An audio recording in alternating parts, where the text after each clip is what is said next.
Hi people, so this is Sarah from Fantastic Sarah. How are you? How have you been? Today's a holiday, thank God. We really need these long weekends. I feel like, I love the idea of this 4-day weekday thing, but I don't see it happening in Bangladesh. Today's video is a little bit weirder than all the other videos. Don't judge me. I'm feeling a little bit low, so I'll tell you why. Today morning, the first post that I read was, in our country, Bangladesh, a 2-year-old was held a knife on his throat, and by that, his mother was gang raped. That's the first news. Every single day, there's some kind of news of rape. Rape has to be in the news. I would celebrate if there's one day I didn't find rape happening, but even if it's not reported and not on the news, I can bet that it's still happening, and that's a bet I don't want to win. So these things really mess me up, and my emotions are the last of what's important in this situation. It's just the fact that I feel like we're failing. Yeah, not being able to do anything, and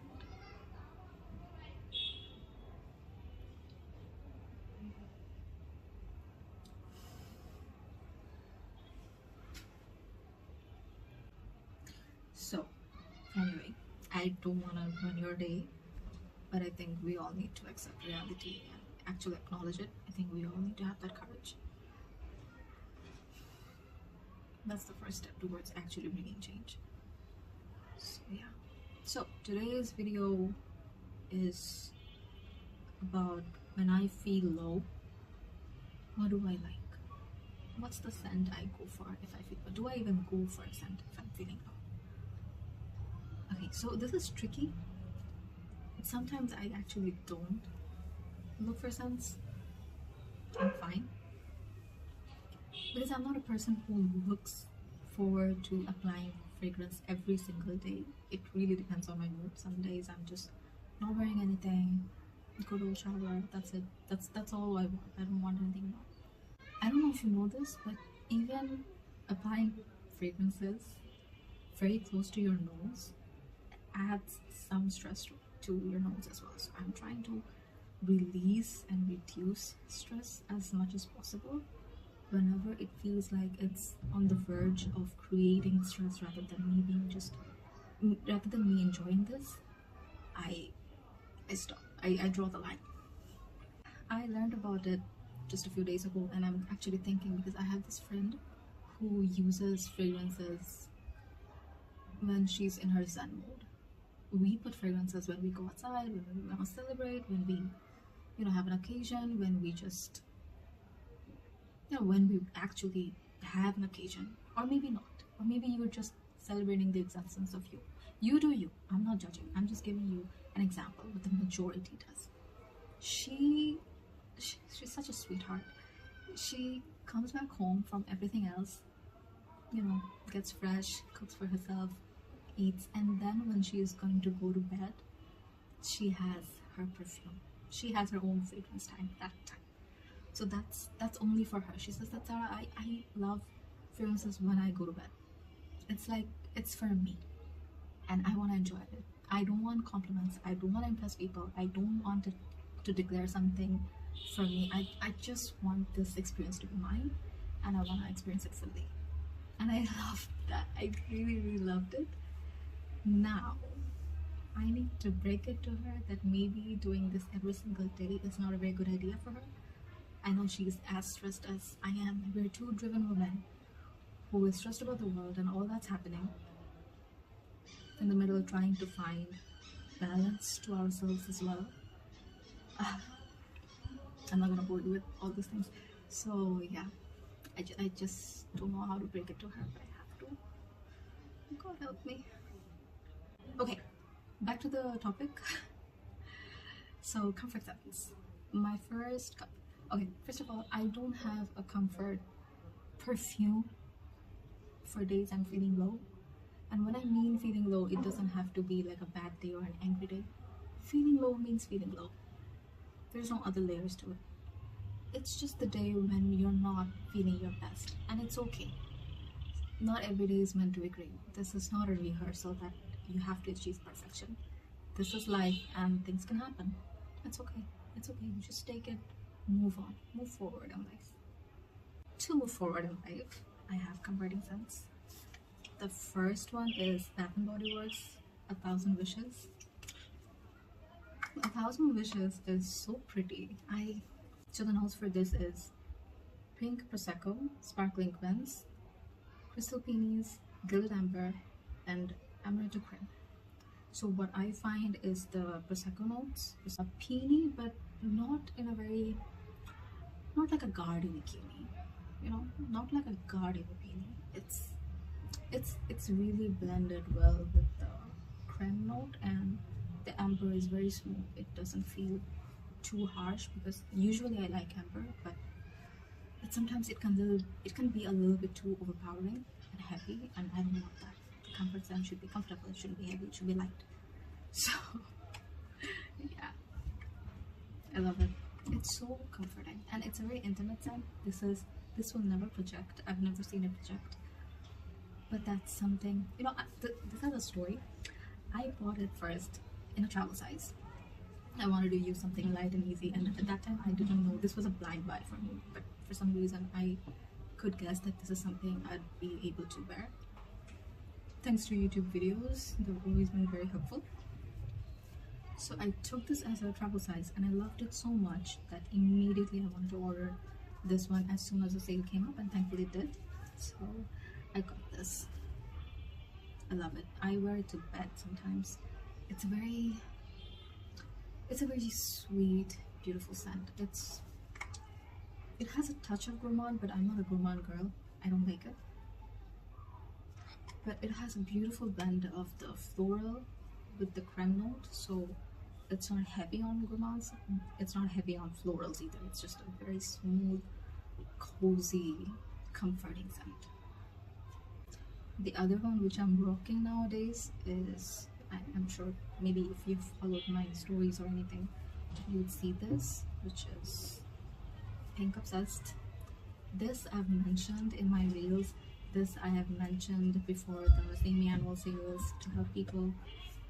This is a dupe of Valentino Born in Roma, and I am, Valentino Born in Roma is my vibe nowadays. I don't own the perfume, but I love it, and I got the dupe because, there's a dupe. Why would I even? I'm a dupe person. Let's just get that straight. So Pink Obsessed, the fragrance notes are blush and jasmine, correct.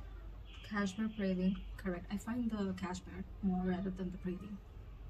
Vanilla bourbon, correct. So the vanilla is, again, a lot of my perfumes have that sort of vanilla base, because I like having vanilla as a base layer. Vanilla and amber are some things I just look for in a base layer, because those perfumes tend to last on my skin longer and they perform better on me. That's just something I found out. Oh, it's so good. So I love this one. I can't explain this. I love Valentino Born in Roma, and it's a designer scent. Everybody loves it. Women love it a lot. It's kind of their signature scent for many, as I know. And spring and summer is something, Born in Roma just comes out. Oh, Valentino Donna Born in Roma. I'll remember to say that. So this is something that just comes out and people enjoy it. I guess this is something I keep sniffing because they're so comfy to me. Yeah, okay, I'll stop. So I find this to be comfy because of the jasmine. I love jasmine, and the vanilla and the jasmine, you can see a pattern, right? I like floral with vanilla. It just works really nicely with me, but florals have to be a little bit less prominent, and the blend has to be very smooth. Pink Obsessed is really watered down from Valentino Born in Roma. If Valentino Born in Roma is 10, on strength, if you compare the strength of that perfume, this would be 4.5. Yeah, but it's a fraction of the price. You can get it on sales all the time, so that really helps. I mean, the trade-off works for me. I'd pick up Obsessed. Yeah. And the last one is this my favorite? No, all three of them are my favorite. I can't choose. So this is Viva Vanilla. Can you see? I love this one. This is a dupe of Vanilla Vice from Sniff. Again, I don't know the perfume, I don't know how it smells, but people are talking about it. They say it's really, really close. You be the judge of that. The fragrance notes are rich plum, glowing amber, addictive vanilla. Okay, this vanilla is different from, Pink Obsessed vanilla. Even though Viva Vanilla said addictive vanilla, but essentially it is urban vanilla to my nose. But I think it has, I want to spray it, but I won't. Why? Because I want to spray it 1,000 wishes. That's why. So yeah, okay, back to the topic. So this has a vanilla which is different from the Pink Obsessed vanilla. The Pink Obsessed vanilla is light, it's lighter, it blends with the floral, and it's a more summer spring vanilla. Trust me when I say it, it's a more lighter, airy vanilla. Yeah, makes sense. Viva Vanilla is a more wintry and fall vanilla, but of course the season labels do not stop me because I love what I love, and I love it all the time. Okay. It's so good. This one has the most complex touch to it. I mean, if you compare all of these as fragrance mists, this one would go as a perfume. I mean, I know perfumes which are less like perfumes but have the price tag. This is a more complex, mature vanilla. If you're a person who loves vanilla but not gourmand and wants something which is, more sexy, more elevated, more mature, more Mademoiselle kind of vibe, not the Chanel Mademoiselle, but the vibe of, excuse me, Mrs. Would you like me to carry your bags? Yes, please. That kind of vibe. This is the one. So good. And this is more of like a señorita, hola. And this is a more,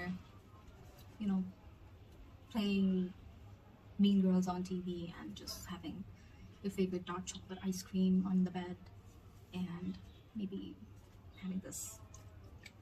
Take care. Stay kind. Do what you can to help people. I feel like we're too busy with our own lives and sometimes we forget, but we shouldn't. Help in whatever way you can. It's up to you. I'm not going to judge you for that. I'm not going to suggest you for that either, because I think you have lived a life long enough in which you understand how you can help people in your own way. Take care of yourself. And yeah, see you soon. Bye.